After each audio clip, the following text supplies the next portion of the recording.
Andrew is already out, but not gone. The palace has applied every informal sanction at its disposal, and the remaining levers are constitutional, legal, or quasi-chivalric, and each carries risk to the Crown's authority. And the smart bet is further quiet constriction under King Charles and a harder line up to title reform if and when William inherits. Two recent strands keep this story alive. First, the 2011 email in which Andrew told Jeffrey Epstein the day after the Jiffrey photograph appeared, "We are in this together, keep in close touch," contradicting his 2019 claim that contact ceased in December 2010.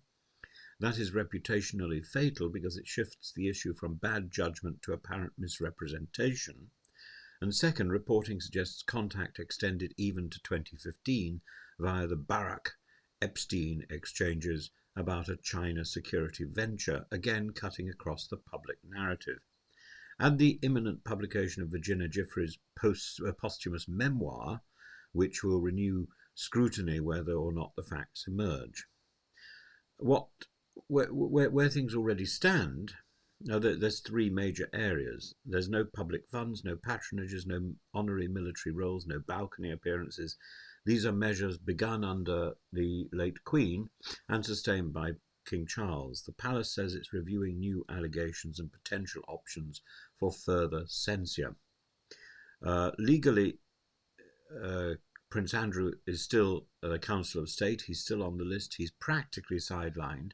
Parliament amended the Regency framework in 2022 to add the Princess Royal and the Duke of Edinburgh, and practice now constricts duties to working royals. In effect, Andrew is a councillor in name only. He retains the order of Knight of the Garter but stays away from the public parade. Formal degradation is historically tied to treason or heresy and has not happened in modern times. Doing it now would be a heavy symbolic hammer with uncertain recoil. What cannot easily be done is erasing the prince. The style flows from George V's 1917 letters patent, updated in 2012, which fix who is a prince or princess. Revoking a style across the board would require fresh letters patent of broad effect, a constitutional act with wider collateral consequence. Targeted removal from one individual would be controversial and possibly challengeable. Extinguishing the Dukedom of York, possibly only via legislation or bespoke mechanism, it has historical precedent in wartime forfeitures, but there's no modern royal pathway, and doing it for reputational reasons would invite a political row about parliamentary time and priorities. Public support is there, two-thirds back, stripping remaining titles, but politics is cautious about making case-by-case law. As for the money in the house, the Royal Lodge, he clings to it. Keeping the 39-year lease means meeting expensive upkeep and security costs, and press reporting points to disputes over maintenance and a deteriorating fabric, which gives the Crown Estate leverage if conditions are not met. Any forced move would be a visible humiliation, so expect pressure rather than spectacle. The palace's menu of options, running through it, first of all, to do nothing, to continue the freeze. On the upside, that minimises legal risk. It avoids fresh headlines. On the downside, it looks supine if more material emerges. The likelihood under Charles is very high that he prefers harmony, and the 2022 councillors' fix already neutralised the constitutional risk. To tighten privileges quietly, to withdraw informal invitations, to curtail Windsor Estate shooting parties, to restrict residual ceremonial access, to nudge on lodge compliance. Again, there is real constraint, low legal exposure. The drip keeps the story alive, though, and the likelihood is high that this will continue. To remove the Garter, it would provide clear moral distance. It's unprecedented in modern times. It would invite debate about thresholds and due process, and it risks making Andrew a martyr figure to anti-monarchists and tabloid theatre. Under the present king, the option, I think, is low, while other fires burn. To strip him of the dukedom This would create a bright line for future cases, and it consumes parliamentary time, raises hard questions about hereditary dignity as a political football. He would still be Prince Andrew, and the likelihood in this parliament is low unless new evidence forces a cross-party consensus.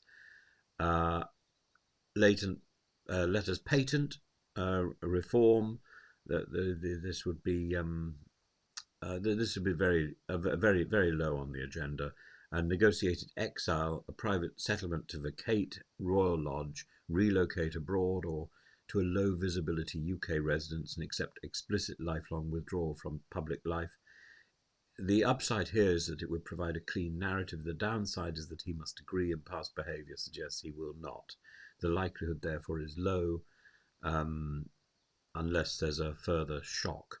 William has trailed an appetite for change, though. A William reign would likely formalise what is now tacit, a permanently slimmed down roster, rigid ethics, thresholds for anyone using a royal style in public, and zero tolerance for reputational tail risk. If the Andrew issue is not resolved on Charles's watch, expect William to hard code the freeze and to support legislative or latest patent fixes if fresh disclosures make stasis untenable. The politics are easier for him. He is one step removed personally and more attuned to reputational risk in an age of cynicism. What will actually move the dial is documentary evidence that flatly contradicts Andrew's public statements. Further emails, calendars, or corroborated testimony is what forces constitutional acts. The 2011 email already narrows the palace's room for patience. Anything similar from the 2012 to 2016 period would close it further. Public opinion remains unforgiving. 2/3 support title removal. That doesn't legislate by itself, but it hardens the case for tightening privileges to the vanishing point. The House question may be the proximate lever. Failure to meet lease conditions offers a relatively dry, administrative route to an outcome that looks like exile without a constitutional row. For the monarchy, the strategy is containment, not catharsis. Under Charles, expect incremental constriction, fewer privileges, more conditions, and continued invisibility. Under William, if the story still bleeds, expect a clean severance via statutory title reform or a comprehensive protocol that renders royal status incompatible with any credible whiff of exploitation or dishonesty. The long grind continues because the remaining tools are slow, legalistic, and costly to deploy, but the direction of travel is one way.